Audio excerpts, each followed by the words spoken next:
Muy buenas noches. Ahora vamos a dar inicio a la exposición, así que quisiera presentar a la expositora que nos acompañará el día de hoy. Su nombre es Valentina Marambio, es terapeuta ocupacional de la Universidad Andrés Bello, es diplomada en Mindfulness y Bienestar en Criando Unidos, es diplomada en Intervención Clínica en Autismo, Hiperpraxis, es certificada en A22, en Integración Sensorial USC y CLASI, y en modelo de intervención Teach. Es terapeuta ocupacional en el centro Grow Up, además de ser relatora de múltiples capacitaciones relacionadas con el autismo. Dicho esto, le damos el paso a Valentina para que inicie con su presentación. Muchas gracias, Mari, por esa introducción. Bueno, bienvenidos, bienvenidas, bienvenidos todos a esta instancia, esta nueva instancia de formación. Maravillosos espacios que genera DIPA. Muchas gracias por esto, espacios gratuitos, que no en todos los contextos se da, ¿no? Así que voy a partir ahora compartiendo la presentación para que demos inicio finalmente a esta sesión del día de hoy.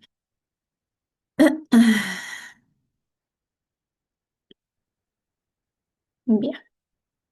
¿Me confirman, por favor, con un dedito arriba, si es que se ve todo ok para dar inicio? ¿Pueden visibilizar bien el PPT? Perfecto, perfecto, muchas gracias. Bien, entonces, lo que nos trae a colación hoy, ¿cierto? Es este tema tan relevante, tan importante, de que comencemos también a poner un poquito más sobre la mesa, ¿verdad? Afortunadamente, han aumentado significativamente las investigaciones en el último tiempo sobre procesamiento sensorial, integración sensorial, más situado en el contexto de adolescencia y adultez.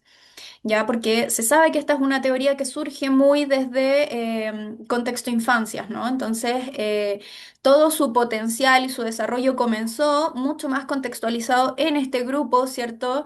Sin embargo, se vio también a lo largo del tiempo, de la historia, ¿cierto? Como el impacto de la forma en la que procesamos, percibimos, registramos los estímulos y respondemos a ello, tiene una profunda relación también con nuestra salud mental, ¿sí? Con aspectos muy significativos de nuestro bienestar, ya de nuestras ocupaciones, que aquí no sé si hay otras colegas o terapeutas ocupacionales también que entienden mucho a lo que me refiero, ¿no? Cuando hablo de ocupación, que va mucho más allá de simples actividades, sino que son aquellas cosas que marcan nuestra identidad, son aquellas actividades tan significativas, ¿cierto?, que le dan un sentido a nuestra vida. Entonces, esa es la importancia también de la forma en la que procesamos los estímulos.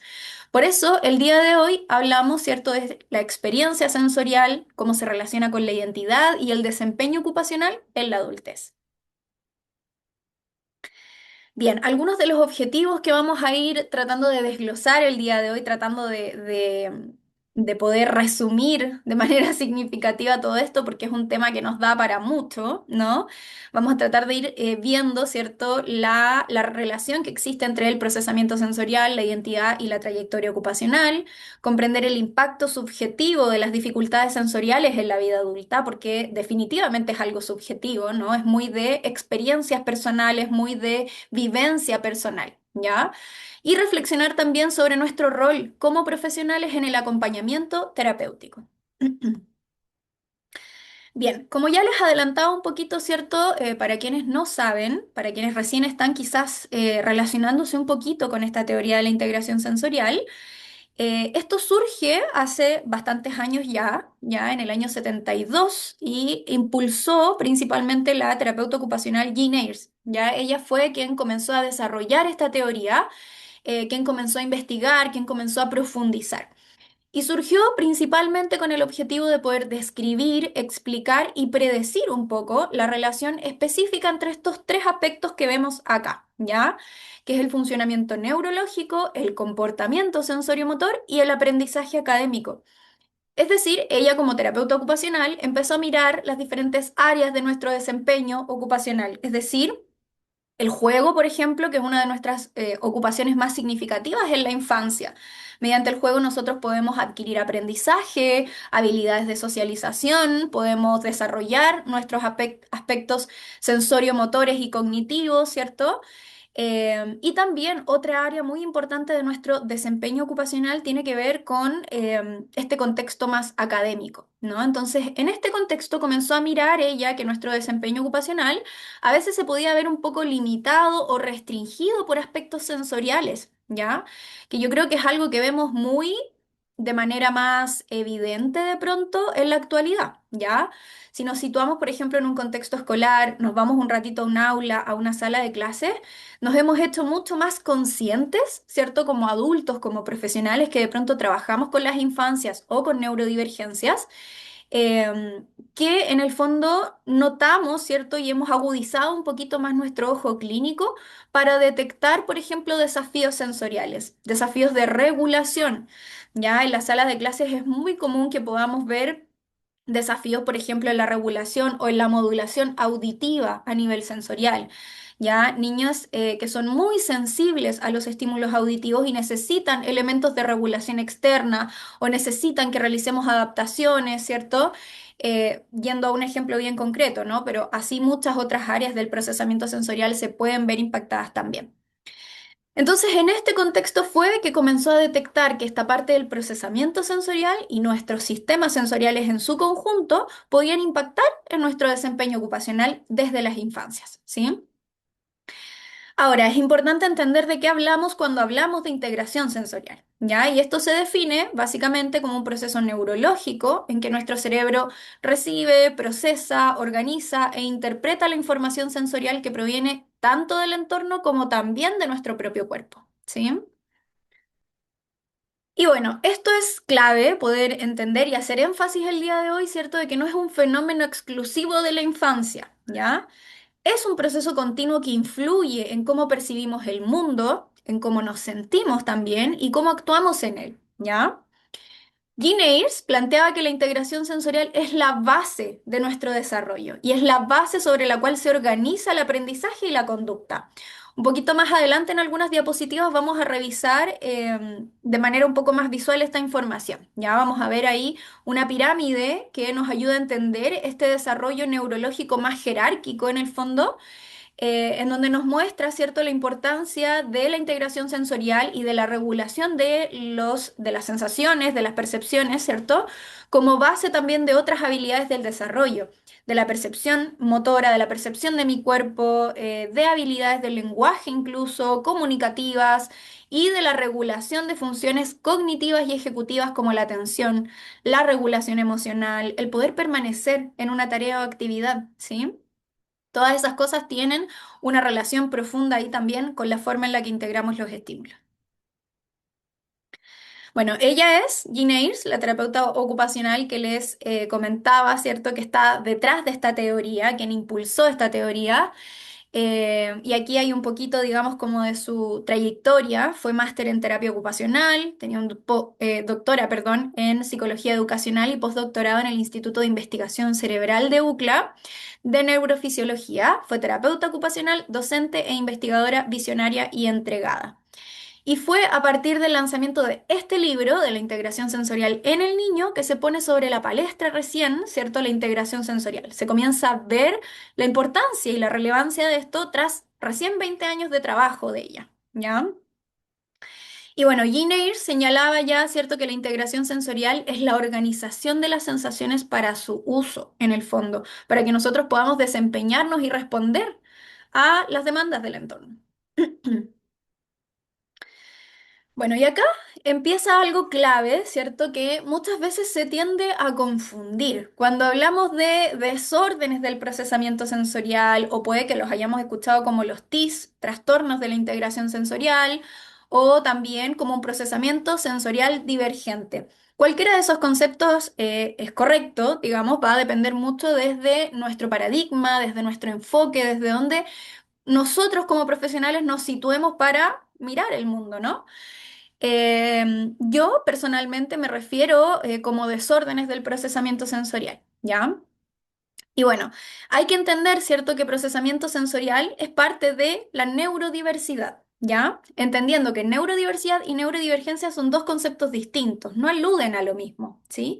La neurodiversidad es este concepto que reconoce en el fondo que las diferencias neurológicas forman parte de la variabilidad humana, ¿ya? Es parte de ser humano, ¿cierto?, tener un procesamiento único, individual, ¿ya? Y la integración sensorial, asimismo, en el fondo apunta a este concepto, ¿ya? Apunta al poder comprender que todos procesamos los estímulos e integramos las sensaciones de una manera única, personal, ¿ya? No tiene por qué haber, digamos, un neurotipo, ¿ya? Que sí, por ejemplo, hay muchas pautas estandarizadas, ¿cierto? Que ponen como referencia lo típico, el procesamiento normal, ¿no? Sin embargo, la invitación en la actualidad y sobre todo si es que trabajamos con neurodivergencia, ¿cierto? Es a posicionarnos desde este enfoque más neuroafirmativo que entiende, ¿cierto? Esta neurodiversidad como parte de ser humano, ¿ya? Entonces, todos tenemos este perfil sensorial único, no existe un perfil correcto, sino distintas formas de procesar el mundo. Se sea o no neurodivergente, el procesamiento sensorial constituye parte de nuestra identidad, ¿ya? Y eso es una idea central de lo que queremos transmitir el día de hoy. Cómo va también moldeando, cómo va dando forma, ¿cierto?, a nuestra forma de percibirnos, a nosotros mismos, ¿ya? Bien, y es súper importante poder comprender, ¿cierto?, la neurobiología del procesamiento sensorial, es decir, cómo ocurre este proceso a nivel cerebral, ¿ya? Y acá les muestro el proceso paso a paso, ¿no? De manera bien simplificada. Tenemos estas cuatro etapas por las cuales todo estímulo pasa, ¿cierto?, para poder llegar a integrarse finalmente en nuestro cerebro, en nuestro sistema nervioso y poder responder a ello. Tenemos en primer lugar la etapa de registro, que es básicamente esta etapa que se encarga de captar, notar el estímulo, ¿cierto?, que estamos percibiendo. Y acá tienen un papel fundamental nuestros receptores sensoriales. Cada sistema sensorial tiene receptores específicos para cada estímulo y que se encargan de atrapar de este estímulo, ¿cierto? Esta percepción y transformarlo en una señal eléctrica que viaja a través de nuestro sistema nervioso para que nuestro cerebro pueda interpretar, ¿ya? Ese es el trabajo entonces de la etapa de registro. Nuestros receptores captan el estímulo. Después tenemos la etapa número 2, que es la modulación, ¿ya? Acá es cuando ya entra en juego nuestro sistema nervioso y se encarga de poder regular la intensidad de los estímulos que estamos percibiendo. Entran en juego algunos mecanismos de inhibición, perdón, y de excitación, realizando un trabajo, digamos, como de colador, ¿ya? Como que filtro, que decido aquí, tomo cartas en el asunto, ¿cierto? Y veo qué estímulos son los que deben pasar y cuáles son los que debo ignorar, ¿ya? Bien, después tenemos la etapa de la discriminación, que acá es donde los estímulos se organizan e interpretan en cuanto a sus características y nivel de importancia. Gracias a la discriminación yo puedo distinguir un estímulo de otro y poder saber con precisión las características específicas de lo que estoy tocando, de lo que estoy probando, de lo que acabo de llevar a mi boca, lo que estoy mirando, etcétera. Y finalmente tenemos la etapa de integración, que acá es cuando se une para dar sentido a toda esta percepción difusa que estoy teniendo, ¿ya? Los estímulos provenientes de diferentes sentidos se unen para que el cerebro pueda elaborar una respuesta de la forma más adaptativa posible, ¿ya? Y acá el resultado de todo esto es aquello que se llama las respuestas adaptativas, ¿ya? Cuando este proceso fluye con naturalidad, logré registrar el estímulo, logré modularlo, discriminarlo e integrarlo, se facilitan entonces las respuestas adaptativas, ¿ya? Gineers hacía en esto como una analogía de la carretera, ¿ya? Cuando no existen los desórdenes del procesamiento sensorial, mi sistema nervioso, ¿cierto? Mi cerebro están integrando correctamente los estímulos, esto fluye expedito como una carretera, ¿ya? Ahora, cuando se altera cualquiera de estas etapas, impacta en la regulación emocional, en nuestro nivel de alerta y en la participación ocupacional. Ya como vimos ahí, revisamos un poquito al inicio. Tiene un impacto directo en nuestro desempeño ocupacional, en mis funciones cognitivas y ejecutivas, ¿ya? Este funcionamiento más sensorial. Y acá es donde aparecen los desórdenes del procesamiento sensorial y la carretera se vuelve muy inexpedita, muy difícil de transitar, es como cuando ocurre un accidente, ¿no? Bien. Y es importante entender, ¿cierto?, que estas etapas ocurren a través de nuestros 8 sistemas sensoriales, ¿ya? Están los 5 que todo el mundo conoce, ¿cierto? Y que nos enseñan en el colegio, pero además esta teoría incluye otros 3 de suma relevancia para poder dar sentido completo a nuestro panorama, a nuestra experiencia en el mundo. Acá está nuestro sistema propioceptivo, que está representado por una fibra muscular, ¿ya? Y es porque ahí se encuentran nuestros receptores del sistema propioceptivo, en los músculos, en las articulaciones, ¿ya? Y estos se encargan de recibir información respecto a la posición de nuestro cuerpo en el espacio. Gracias al sistema propioceptivo yo puedo tener una buena conciencia y un buen esquema corporal, ya que me permite saber, por ejemplo, que ahora mis piernas están apoyadas en el piso, están posicionadas en 90 grados debajo del escritorio sin necesidad de que yo les esté mirando, ¿ya? Esa es la función básicamente de nuestro sistema propioceptivo. Después tenemos el sistema vestibular, que está representado acá por una cóclea, se ubica en el oído interno, ¿ya? Y ahí es donde están también nuestros receptores. Hay receptores específicos para cada movimiento. Por ejemplo, un receptor se encarga de captar los movimientos lineales, otro los movimientos angulares o de rotación, y así. Y este sistema vestibular nos informa constantemente de la posición de nuestro cuerpo y de nuestra cabeza en el espacio. Me avisa si es que yo me estoy inclinando, ¿cierto? Porque me acabo de tropezar y me voy a caer. Entonces me permite, en conjunto con mis otros sistemas sensoriales, accionar diferentes mecanismos, ¿cierto? Para poder poner las manos antes de caer. ¿Ya? Y finalmente tenemos este otro sistema que es el interoceptivo, que está representado por esta imagen en donde se ven un poco las vísceras, ¿cierto? Y efectivamente apunta a eso, ¿no? El sistema interoceptivo es un sistema sensorial que nos habla desde el interior de nuestro cuerpo.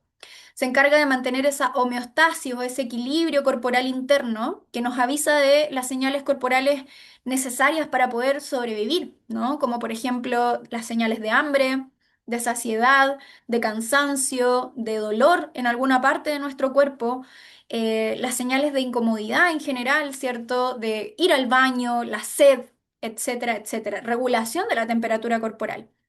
Y bueno, acá este es un sistema como relativamente nuevo, ya como que tiene investigación que es mucho más reciente, pero la investigación reciente ha ido demostrando su relevancia, que es tremenda en nuestra regulación, en nuestra calidad de vida, incluso en nuestros niveles de estrés y en nuestra capacidad de poder atender a tiempo nuestras señales sutiles de estrés o de cansancio, por ejemplo, ¿sí?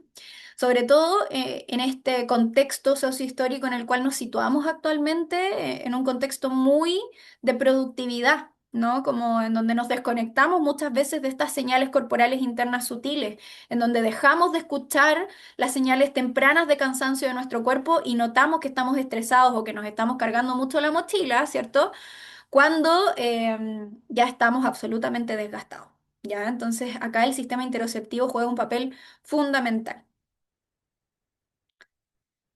Bien, de la regulación a la identidad. La forma en la que nuestro sistema nervioso responde al mundo va moldeando nuestras experiencias totalmente. Por ejemplo, si un entorno resulta constantemente abrumador, tenemos un perfil sensorial que es mucho más de alta sensibilidad, ¿cierto? Que se satura fácilmente con pequeños estímulos que para otras personas pueden ser muy nada, ¿cierto? Para nosotros significan el mundo.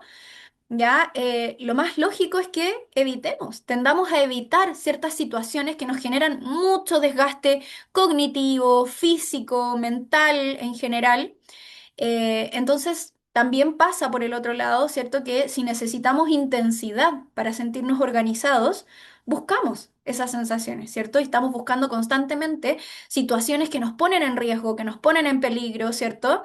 Hay algunos estudios que han hablado, por ejemplo, de que aquellas personas que tienen perfiles sensoriales más de búsqueda, que necesitan una alta intensidad de los estímulos sensoriales, son personas que tienen una tendencia un poco más allá, ¿cierto? O predisponen mucho más a, por ejemplo, probar drogas, ¿ya? O a tener consumo problemático de alcohol o de sustancias en general, ¿ya? Porque buscan esa intensidad también. Y al no reconocer, digamos, o no tener esta conciencia de poder distinguir, ah, ok, yo necesito cambios en mi rutina, necesito hacer deporte de alta intensidad, necesito frecuentemente durante la semana estar en movimiento para regular mi sistema nervioso, buscamos de otra forma, ¿cierto? Esa sensación que me podría estar organizando. Bien, entonces estas tendencias se consolidan como parte de nuestra identidad, como parte de nuestra personalidad, delimitan mucho también nuestras preferencias, qué cosas evito, qué cosas busco, qué cosas disfruto, cuáles son mis gustos, cuáles son mis intereses más profundos y cuáles son también mis ocupaciones más significativas, ¿ya? Isabel Baldry, que es una terapeuta ocupacional muy reconocida y una eminencia en integración sensorial, ¿cierto? Señala en muchos de sus estudios que comprender el perfil sensorial en la adultez permite resignificar años de experiencias incomprendidas, ¿ya? Y ella apunta aquí a algo muy importante que tiene que ver con las etiquetas, ¿ya?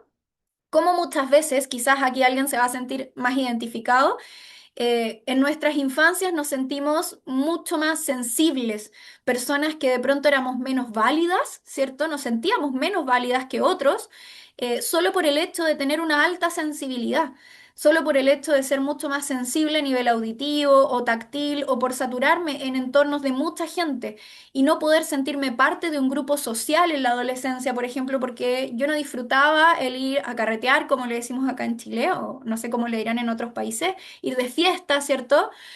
Con amigos, porque para mí era mucho más desgastante, ¿cierto? Y necesitaba 2 o 3 días para poder recuperarme después de una fiesta, versus a otros que los veía disfrutar y salir constantemente y tenían una vida social súper activa. Entonces yo crecí, ¿cierto? Identificándome también con esa etiqueta de que soy demasiado exagerada, de que soy demasiado sensible, que le doy color, ¿cierto? Sin embargo, tenía que ver con esta base, con esta parte más sensorial que de pronto no tuve la oportunidad de reconocer en mí, ¿cierto? Esa alta sensibilidad en etapas tempranas. Entonces, uno poder mirar esto en la etapa adulta también nos ayuda a resignificar toda esa etapa hacia atrás, ¿cierto? En la adolescencia, en la niñez, y poder desde ahí mirarme con mucha más compasión. Ujú. Bueno, por el contrario, ya cuando hablamos de perfiles sensoriales más de búsqueda o de aquellas personas que necesitan una alta intensidad ya en sus rutinas, en su día a día, por su perfil sensorial, también se ven mucho más etiquetas, ¿no? Etiquetas en donde desde la infancia, de manera muy temprana, se comienza también a encasillar a estos niños y niñas, ¿cierto? Como inquietos, problemáticos, no, es que es demasiado brusco, quiere lastimar al otro, ¿por qué muerde? ¿Por qué empuja? Y eso muchas veces responde a esas necesidades de información sensorial. Entonces ellos también aprendieron, ¿cierto?, a ir interiorizando esa idea de que soy el niño problema, ¿ya? Entonces es súper fuerte también cómo esto puede ir determinando eso, ¿no? Bien, y acá les explico un poquito, ¿cierto?, cómo esta teoría de Winnidan, ¿ya? La teoría de Winnidan es la que habla específicamente del perfil sensorial, ¿ya? Esta es una teoría en donde se fue desarrollando una pauta de evaluaciones, una pauta bien reconocida. Y cuando uno aplica esta pauta nos ayuda a mirar, digamos, un poquito si es que nos encasillamos en alguno de estos patrones generales de procesamiento sensorial. Winnie Dan establece 4 patrones generales de procesamiento que son estos que vemos acá. Ya, aquellas personas que tienen un perfil más de registro o bajo registro, aquellas que se caracterizan por una búsqueda sensorial, que es la que mencionaba recién, ¿cierto? Y por el contrario, aquellas personas que tienen un umbral bajo son las de sensibilidad y de evitación. Ahora, ¿a qué me refiero cuando hablo de umbral neurológico o sensorial? Vamos a entender el umbral como un muro que protege nuestro cerebro, ¿ya? Este umbral o este muro, dependiendo su altura, ¿ya? Es qué tan sensible o qué tan responsivo sea nuestro sistema nervioso y nuestro cerebro a los estímulos ambientales y del propio cuerpo. Entonces, aquellas personas que son más de alta sensibilidad o evitativas tienen un umbral, un muro bajito. Es decir, mi cerebro queda mucho más expuesto a los estímulos y por muy chiquitito que sea ese estímulo, yo lo registro fácilmente, ¿sí? Acá la diferencia entre estas tiene que ver con la autorregulación, que tiene que ver con las estrategias que mi cerebro decide tomar, ¿ya? Las cartas que toma en el asunto, en el fondo. Si yo tengo una alta sensibilidad, pero una autorregulación pasiva, mi cerebro no hace mucho al respecto sobre esa sensibilidad, ¿cierto? Entonces me ubico en el patrón de sensibilidad.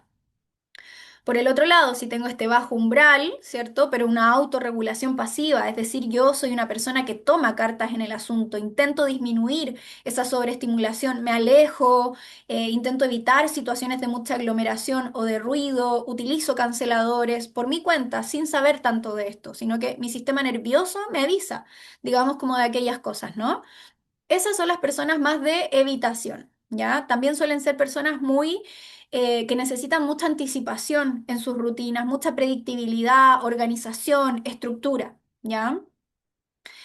Y por el contrario, tenemos aquellos dos perfiles, ¿cierto?, de umbral alto, este muro muy alto, es decir, deja muy protegido nuestro cerebro y todos los estímulos tienen que ser muy intensos para poder pasar este muro tan alto, ¿ya?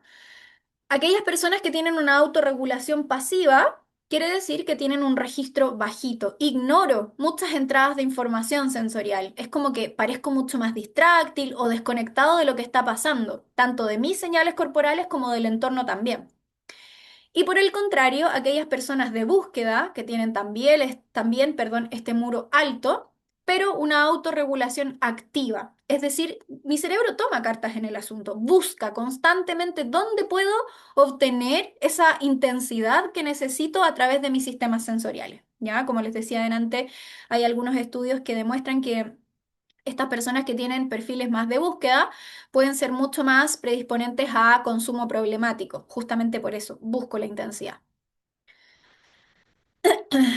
Bien, entonces, estos patrones no solo nos hablan de la conducta o de la forma en la que procesamos los estímulos, sino que describen básicamente nuestras formas de habitar el mundo, cómo habitamos de una manera más cómoda, ¿sí? Con nuestras sensaciones subjetivas.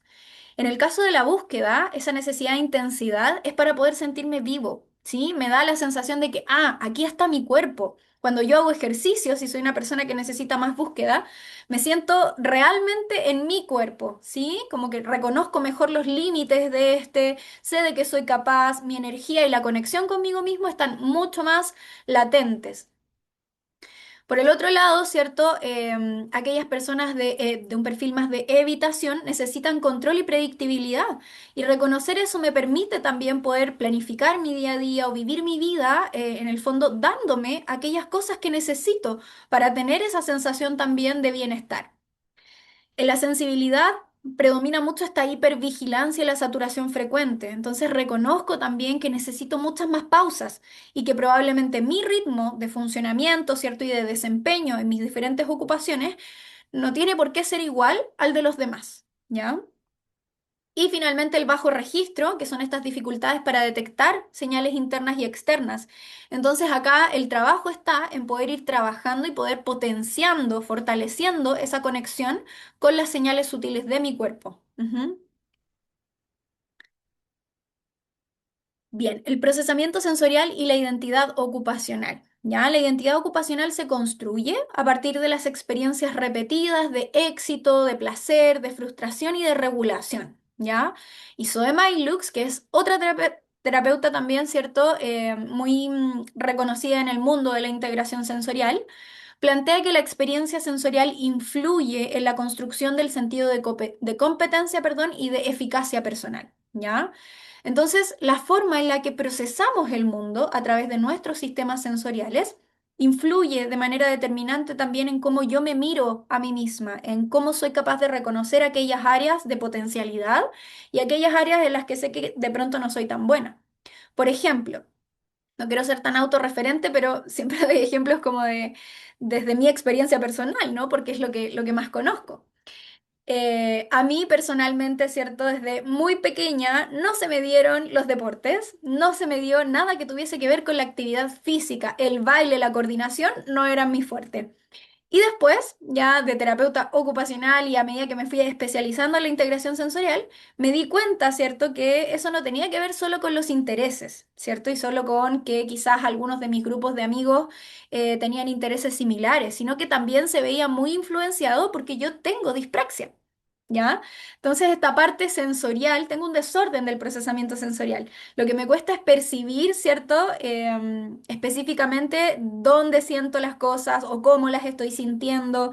Tengo un bajito sistema propioceptivo. Entonces, eso impacta. Obviamente no me gusta el baile porque no me puedo coordinar.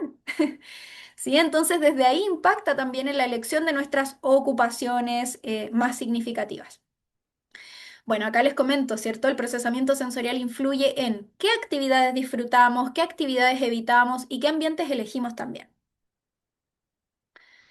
Y la trayectoria ocupacional y las elecciones de vida, ¿no? Cómo de la forma en la que vamos procesando los estímulos, desde ahí va impactando en aquellas cosas que yo sé, ¿cierto? Que me puedo desempeñar de pronto de manera mucho más confiada, mucho más segura de mí misma, porque sé que mis habilidades están mucho más potenciadas ahí. Y bueno, esta es la pirámide de la cual les hablaba delante, ¿ya? Que nos muestra de manera más gráfica y visual este desarrollo ya neurológicos de las habilidades sensorio-motoras. Entonces, de base tenemos nuestro sistema nervioso central, ¿ya? Después, en nuestro nivel uno tenemos todos nuestros sistemas sensoriales. Y esto nos habla de que si es que tenemos un desorden del procesamiento sensorial o un procesamiento sensorial divergente en cualquiera de nuestras áreas o global, ya desde ahí va a impactar hacia arriba en cascada, ¿cierto?, en las diferentes habilidades del desarrollo. Por ejemplo, en el nivel 2, desarrollo perceptivo motor, tenemos la seguridad postural, la coordinación e integración bilateral, el planeamiento motor. Todas estas cosas son las que yo no pude integrar bien, ¿cierto? Por eso tengo esta dispraxia. Y de base estaba esta alteración, ¿cierto?, en la integración sensorial. El esquema corporal también, la maduración e integración refleja las habilidades de discriminación sensorial. Ahora, en el nivel 3 tenemos la coordinación ojo-mano, control motor ocular, ajustes posturales, las funciones de atención y de concentración. Aquí ya empieza, ¿cierto?, esta parte más cognitiva, que tiene todo que ver con la forma en la que procesamos los estímulos también.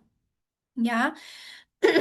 Hay varios estudios también que hablan un poco de esta relación, ¿ya? Entre el funcionamiento sensorial, la integración sensorial y el impacto que esto puede tener en nuestras habilidades y en nuestras funciones ejecutivas, por ejemplo, en la adultez, ¿ya?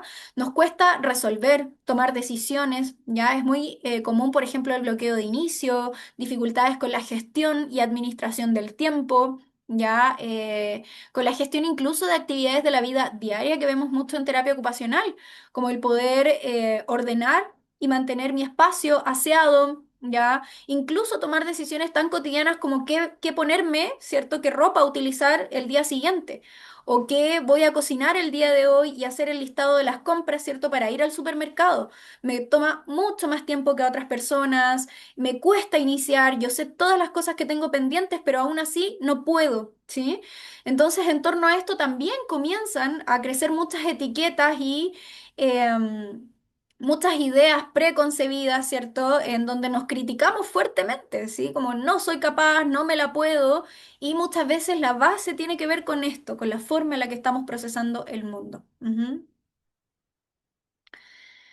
Entonces, la trayectoria ocupacional no es azarosa, ¿cierto? Un perfil con alta sensibilidad auditiva, por ejemplo, puede evitar trabajos con alta demanda social o ambientes ruidosos. Lo más probable es que sea una persona que se identifica como no muy sociable.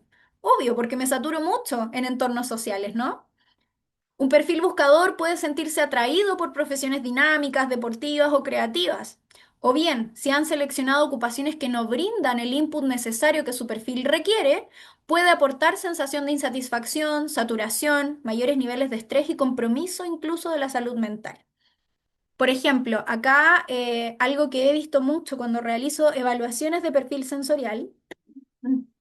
Me ha tocado un montón ver docentes, profesores, profesoras, ¿cierto?, que tienen perfiles sensoriales de alta sensibilidad. Entonces, el poder desempeñarse laboralmente en sus contextos, en un colegio, ya es sumamente desafiante y desgastante. Ya sabemos de por sí que los colegios, ¿cierto?, tienen un nivel como bien exigente, ¿no? Como el ritmo, el contexto, el ruido, la sobrecarga, siempre hay que estar respondiendo, atento a las demandas de cada niño. Es un contexto de por sí súper desafiante. Entonces, imagínense tener además un perfil sensorial de alta sensibilidad, en donde todo ese estímulo visual, la sobrecarga de información Niños constantemente demandándome tacto, si son más chiquititos sobre todo, preguntándome un montón de cosas, todos hablando a la vez. O sea, lógico que cualquier sistema nervioso en ese contexto se satura, ¿no? Bueno, y el procesamiento sensorial participa silenciosamente entonces en nuestras decisiones vitales. Perdón, voy a tomar un poquitito de agua.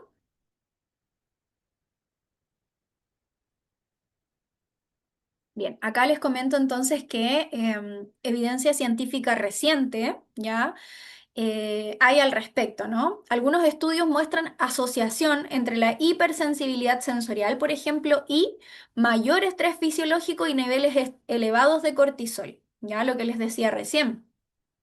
También han demostrado que hay una alta asociación entre la hipersensibilidad y la ansiedad y la depresión en población adulta. Entonces, aquí es sumamente relevante que como profesionales comencemos también a ir cada vez más hacia un trabajo transdisciplinario, ¿no? Que nos conecte entre psicólogos, terapeutas, fonoaudiólogos, etcétera, etcétera, ¿ya? Para poder ir abordando de manera integral todo esto.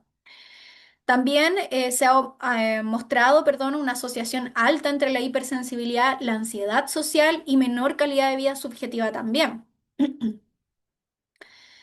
Bueno, y acá les comento, ¿cierto?, un poquito del procesamiento sensorial y la salud mental. El procesamiento sensorial no es un diagnóstico como tal, ¿sí? Pero puede ser un factor de vulnerabilidad, ¿cierto? Eso sí o sí, o de protección. Un entorno constantemente desregulador puede generar hiperalerta crónica, fatiga, irritabilidad, aislamiento social.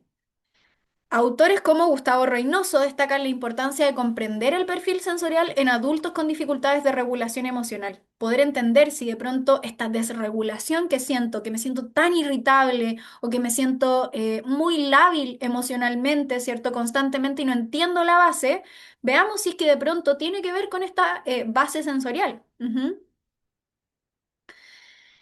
Bien, entonces una evaluación integral en adultez nos va a permitir mirar si existe esta relación entre el compromiso de mi salud mental, mi bienestar general, mi sensación de disfrute conmigo mismo, ¿no? Mi sensación de sentido en la vida, ¿ya? Si tiene su relación con la integración sensorial o no. Bueno, y una evaluación, como a veces se tiende a confundir, no solo es la aplicación de pautas, ¿ya? Existen dos pautas que son las más consideradas gold estándar, ya que nos ayudan a estandarizar o a cuantificar el procesamiento sensorial, que son el SPM y el WINIDAN, ¿ya? Son dos pautas muy utilizadas. Sin embargo, una evaluación de perfil sensorial no solo es aplicar estas pautas, ¿sí? Una aplicación, perdón, una evaluación integral ya de la integración sensorial incluye y debe incluir, ojalá, ¿cierto?, una anamnesis, una historia de vida en el fondo que nos ayude a entender la trayectoria ocupacional de esta persona, que nos ayude a entender sus comportamientos en la infancia, si es que hubo experiencias de trauma incluso en alguna etapa de su vida, cómo fueron incluso las primeras etapas del desarrollo, ya el vínculo, el tipo de apego con la madre, todo eso nos da información clave. Además, se aplican algunos cuestionarios volitivos o de intereses. Tenemos que indagar sí o sí, como ya fuimos viendo, ¿cierto? Muchas veces la integración sensorial impacta en la forma y en la elección de nuestras ocupaciones o aquellas actividades que disfrutamos y las que rechazamos. Entonces hay que mirar ahí cuáles son los intereses de la persona, ¿cierto? Cuáles son las áreas del desempeño ocupacional, qué tanto participa, qué ocupaciones son más significativas. Todo esto, ¿cierto? Sumado a las pautas estandarizadas y también a una observación clínica no estructurada, ¿ya? Porque todavía no hay pautas, digamos, estandarizadas que guíen la observación de las respuestas adaptativas, como sí existe, ¿cierto? En el contexto de infancia, que está el SIPT o el ISI, que son estos dos tests, ¿cierto? Estas dos pruebas que se aplican para poder evaluar en profundidad la integración sensorial, pero en contexto infancia, ¿ya? Y para las cuales uno se debe certificar para poder aplicar. Bueno, no existe nada similar todavía en la adultez, ¿ya? Entonces lo que uno tiene que hacer es poder guiarse un poco de la información existente para poder observar las respuestas adaptativas de manera no estructurada, ¿sí? Además, es importante mirar también las áreas complementarias, ¿ya? Cómo, qué pasa, digamos, con el desempeño en las actividades de la vida diaria, que eso nos da mucha información, ¿sí? Si es que hay cierta sensibilidad en las actividades de higiene, por ejemplo, en la alimentación, en el sueño, cómo me transporto, si es que hay desafíos, bueno, incluso el SPM tiene una pauta que evalúa conducción en la adultez, ¿ya? Entonces, todo eso impacta y se relaciona muchísimo. Las habilidades sociales también, mirar intereses, funciones ejecutivas y cognitivas, el bienestar y la calidad de vida. Todo tipo de pautas que evalúen también todas esas áreas. Y toda esa información en su conjunto recién nos puede dar un buen análisis clínico para determinar objetivos y un acompañamiento, ¿sí? Ahora, ¿qué cambia respecto a las infancias? En adultez el foco no está en el juego, ¿no? Bueno, en infancias lógicamente el acompañamiento es a través del juego porque es la ocupación más significativa. En la adultez está en poder mirar y acompañar el nivel de autonomía, el equilibrio ocupacional, trabajo, autocuidado, relaciones interpersonales, identidad. Ujú. Y nuestro rol como profesionales ya de la salud mental no es cambiar o modificar o normalizar el procesamiento sensorial, sino que acompañar en la autocomprensión, en que cada persona se pueda entender, en que se pueda validar, ya, que se pueda también mirar de una manera más compasiva en la construcción de entornos y ocupaciones que sean coherentes a sus necesidades sensoriales. Ahora que ya sé mi perfil, ¿cómo puedo entregarme esa información sensorial que necesito para estar más regulado o regulada? Identificar y aplicar estrategias de autorregulación y co-construir rutinas y hábitos reguladores. ¿Ya? Erna Blanch enfatiza la importancia de la intervención centrada en la experiencia subjetiva de la persona. Le da mucho énfasis a eso. Entonces, uno de los métodos más centrales y claves dentro de un acompañamiento, tanto en infancia, adolescencia como adultez, es la dieta sensorial, ¿ya? Una dieta sensorial nos va a ayudar a conectar con esas ocupaciones, ¿ya? Que nos pueden, en el fondo, regular y que nos pueden dar ese sentido de pertenencia, ¿cierto? Y de bienestar a través de nuestro perfil sensorial. Entonces la invitación es a preguntarnos qué actividades nos regulan, qué actividades nos hacen sentir en calma, en confort con nuestro propio cuerpo, qué entornos nos desorganizan, también aprender a mirar eso. ¿Cómo se cambia mi estado energético de pronto si entro a mi habitación? ¿Mi habitación me da calma o me desregula y me activa? ¿Sí? ¿Qué ocupaciones te permiten sentirte competente además? ¿Cuáles son aquellas cosas que en verdad disfruto y que me encienden y que activan el placer en mí? ¿Hay actividades que logren eso? ¿Ya? Entonces ahí es, resignificar un montón. Y no se trata de evitar lo incómodo, ¿ya? Sino que dosificar, anticipar y equilibrar. Esa es la clave. Algunas estrategias muy generales. En búsqueda, por ejemplo, incorporar movimiento estructurado, ejercicio, fuerza, peso, intensidad. En la evitación, crear entornos predecibles, organización, incluso en las cositas más chiquitas. Por ejemplo, voy, miro y analizo mi habitación y trato de hacerla lo más minimalista posible. Que no haya, por último, ya, si tengo un desorden encima del escritorio, guardo mi desorden en el cajón. ¿Sí? Que no lo vea, digamos, como tan directamente. Eso ya crea, digamos, una diferencia visual que me está ayudando a organizar mi sistema nervioso. Ujú. En la sensibilidad, pausas, como les decía acá, es central el aprender a reconocer y conectar con mis ritmos propios, personales y subjetivos, y aprender también a darme esa pausa necesaria para cuidar mi sistema nervioso sensible. En el bajo registro es intensificar los estímulos relevantes, buscar también esa intensidad, identificar momentos en que requiere específicos en el día, por ejemplo, noto que en cierta hora baja mi nivel de energía, entonces ahí requiere una entrada intensa de un input sensorial y que pueden ser cosas muy básicas, como por ejemplo tomarme una bebida bien fría, ¿ya? O tomarme un agua llena de hielito, mojarme la cara, mojarme las manos con agua bien fría, comer un snack crujiente y duro. Cosas tan sencillas como esas pueden cambiar automáticamente mi nivel de alerta. Ujú. Esto siempre en compañía de la adaptación ambiental, la estructuración de rutinas, apoyos sensoriales como por ejemplo los canceladores de ruido, ¿no? Que se han vuelto tan famosos, los fidget toys o juguetes sensoriales, las mantas de peso que también están muy, muy conocidas, muy socializadas. Temperaturas específicas, como les decía recién, si yo noto que me regula y me calma mucho más tomarme un baño tibiecito, calentito, bien, me lo doy al finalizar el día, ¿no? Las comidas, etcétera. Entonces, cuando escucho, en el fondo, cuando mis ocupaciones son coherentes con mi perfil sensorial, aumenta mi sensación de coherencia interna, mejora mi regulación, se fortalece mi identidad ocupacional, se incrementa sin duda la calidad de vida. Entonces, comprender el procesamiento sensorial en la adultez permite resignificar historias personales. No todo fue falta de carácter, no todo fue exageración. Muchas veces fue un sistema nervioso intentando sobrevivir. Nada más que eso. Bien, acá les dejo algunas referencias, ya de algunos papers actualizados que hablan de lo que fuimos revisando el día de hoy. Ujú. Muchas, muchas gracias por su presencia, por el estar aquí el día de hoy. No sé si estás por ahí, Marí, para que me ayudes con las preguntitas. Ya, me imagino que hay dudas, consultas. Sí, así es. Ahora damos inicio a la ronda de preguntas. De nuevo, muchas gracias por la presentación. Así que le daremos el paso a las tres primeras personas que levanten su manito. Ujú.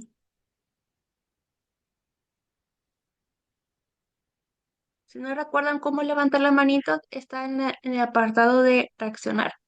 Perfecto, ya. Empezamos con Mireya. Así que Mireya, cuando gustes. Buenas noches, ¿cómo está? Buenas noches, Mireya, muy bien, gracias. ¿Y tú? Bien, también. Quiero hacer Ya, una consulta. dígame. Las educadoras diferenciales, bueno, yo no soy terapista, yo soy educadora diferencial Perfecto. y trabajo en una escuela especial, pero sí he visto mucho lo que es el perfil sensorial y trabajo mucho con niños, tengo un grupo bastante numeroso de niños TEA. Este año Perfecto. me toca como de 26, son 24 o 22 TEA. Entonces, quería saber, porque en algún momento, conversando con otros profesionales, el perfil sensorial es muy importante porque nos ayuda a definir la mejor manera como va a aprender el niño. Y también es cierto que dentro de los TEA, en las escuelas especiales, solo se evalúan con el perfil sensorial a los TEA. Pero en Mm. el caso, por ejemplo, de niños síndrome Down o con alguna neurodivergencia, también se pueden evaluar con perfil sensorial, ¿cierto? ¿O me equivoco? Absolutamente, Mireya. Es de hecho muy necesario que ojalá, ¿cierto?, se vuelva uno de los aspectos más centrales en toda neurodivergencia y no solo en las neurodivergencias, sino que Sí. ojalá a todo niño pudiéramos evaluar para entender también su funcionamiento y desde ahí el aprendizaje se nos haría mucho más Más maravilloso. sencillo. Consulta, y por ejemplo, ¿una educadora diferencial puede estar habilitada o capacitada para evaluar utilizando el perfil sensorial? ¿O Mira, solamente las terapistas? solamente terapeutas ocupacionales por el momento. Lo que sí se puede hacer que en las dos certificaciones oficiales que existen, ya para poder evaluar integración sensorial, se abrió, digamos, como el primer módulo, digamos, el introductorio de integración sensorial. Ya se abrió a todo público, a toda persona que se relacione con este mundo, ¿no? Y que quiera aprender, se puede tomar esa certificación, nivel uno. ¿Ya? Entonces aquí lo que se hace es como tratar de agudizar mucho más el ojo clínico de los diferentes profesionales y así se puede hacer una derivación oportuna. Entonces tú podrías, por ejemplo, pesquisar a tiempo si es que existe algún desorden del procesamiento sensorial y derivar. Sí. Ujú. ¿Y eso lo hacen aquí en Adipa? Sí, claro. Oh, sí, sí me gustaría que de repente en algún momento entro en la página y lo veo, ¿o cómo hago? Claro, mira, lo que pasa es que va a depender del contexto, ¿no? Este curso que vamos a impartir ahora, para el cual se dictó este seminario introductorio, está situado en adultez, ¿no? Trata como Sí, de reforzar en o ese sea, contexto específico. Pero sí. pronto, en mayo me parece que es, vamos a lanzar uno que es procesamiento sensorial y específicamente en autismo en infancias. Sí, entonces ahí puedes tomar ese, pero claro, todavía no está disponible si tú te pones a ver ahora en la plataforma de DIPA. Sí, sí, he visto solamente este de adulto. Ujú. Sí, Lo he visto. entonces en Y mayo se va a ese, dictar el otro. y ese curso ¿son por 20 horas o es un curso más, con mucho más horas cronológicas? No, tiene más horas. No, no recuerdo. No Pero recuerdo. son más Sí, de 20. son más, sí. Y el valor del curso es como, porque ahí ahora hay uno que está como en 30, 40 mil pesos. Ajá, El que van a dar, el que usted menciona que lo van a dar en mayo, el valor es mucho más. no lo sé. Ahí tendrías que revisar en las Y fechas. esperar, y esperar. Muchas gracias. Claro. Gracias a ti, Mireia. Ya. Bien. Muy bien, ahora vamos con Ninoska, así que Ninoska cuando gustes también. Hola Valentina. Hola, hola, buenas tardes. Bueno, primero agradecer por la presentación, todo muy claro, te lo agradezco mucho. Gracias. Quería consultar respecto a los perfiles sensoriales, si Ujú. son fijos o si pueden variar, porque ¿qué me ocurre a mí? Que yo me siento muy identificada con el perfil de búsqueda, pero también muy identificada con el perfil de evitación. Ya, Bueno, mencionar también que tengo diagnóstico de autismo y déficit atencional con hiperactividad. ya. No sé si puede estar relacionado con eso. Sí, totalmente. Totalmente. Qué buena pregunta, porque, bueno, desde la experiencia igual he podido ir mirando, ponte tú, que en el autismo hay mucha relación con el perfil de evitación, ¿no? Que se caracteriza mucho más por la estructura, por la necesidad de predictibilidad, organización, ¿no? No siempre es así, pero digo que dentro de la experiencia me he dado cuenta que hay mucha más predisposición a.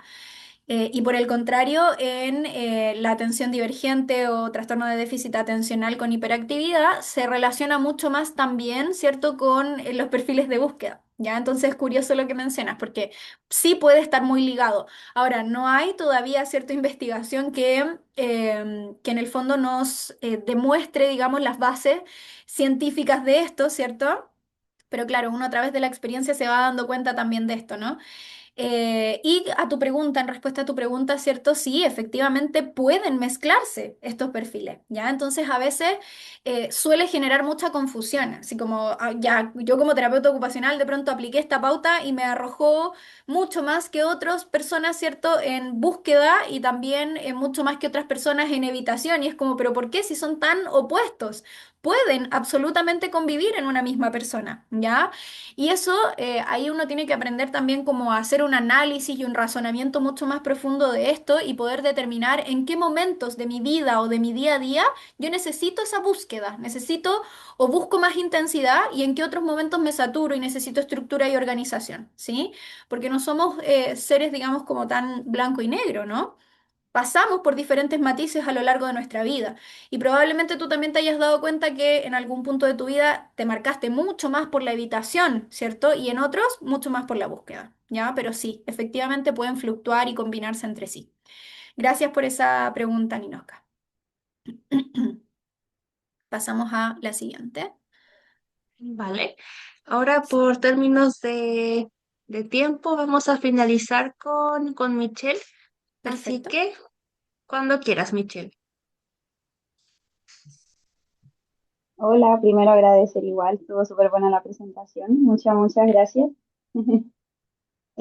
Valentina, te quería preguntar, igual soy terapeuta ocupacional, he tenido Perfecto. poca experiencia con adultos, he trabajado más con niñeces Ya. y he notado que cuando una aconseja, por ejemplo, dietas sensoriales a padres, como Ujú. que les es mucho más fácil aplicarlas que cuando son para sí mismos.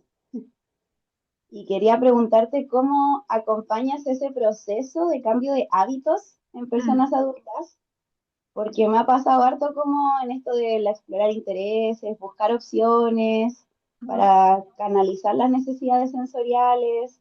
mantener sistemas nerviosos más regulados, pero hay como un desarrollo tan común de ciertos hábitos, como por ejemplo, no sé, comerse las uñas, romperse los dedos, eh, movilizar la mandíbula de cierta forma como que termina siendo dañino para el cuerpo, o pasar demasiadas horas frente al teléfono, o el Totalmente. tema de los hábitos de sueño, como hábitos que una como terapeuta nota que pueden tener que ver con el perfil sensorial, y que a partir del análisis y la evaluación empiezas como igual a dar ciertos tips a las personas para ir como transformando todo esto, pero no lo hacen.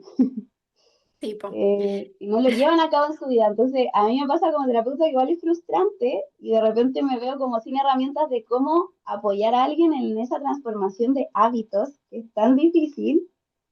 Y quería preguntar a ti cómo has visto cómo has acompañado ese proceso. Ujú. Qué buena pregunta. Muchas gracias por la pregunta. Mira, efectivamente es todo un proceso bien complejo porque se trata justamente de lo que acabas de mencionar. Diste en el clavo, ¿cierto? Con el concepto del cambio de hábitos, ¿ya? Porque se trata de eso. La dieta sensorial es un cambio de hábitos cuando hablamos de adultez, ¿ya? Y justamente hablamos de el cómo esto resignifica nuestra trayectoria ocupacional y de vida. Entonces, está en la primera instancia, ¿cierto? Que es primero visibilizar. Me doy cuenta que de pronto hay muchos hábitos que son nocivos para mi salud mental y para mi salud sensorial también. Ya, entonces, claro, primer paso visibilizo, pero de ahí tengo que empezar a accionar, ¿no? Y muchas veces yo cuando doy dietas sensoriales en adultez, trato de que sea muy de la mano, ¿no? Y muy pasito a pasito, progresivo. No siempre las personas toman un acompañamiento más continuo en terapia ocupacional, a veces se quedan solamente con la evaluación de perfil sensorial. Entonces trato de que la dieta sensorial que entregue a esa persona sea lo más clara posible, lo más acotada y lo más realista, lo más bajada a su rutina actual. ¿Sí? Entonces, dentro de la evaluación pregunto también mucho.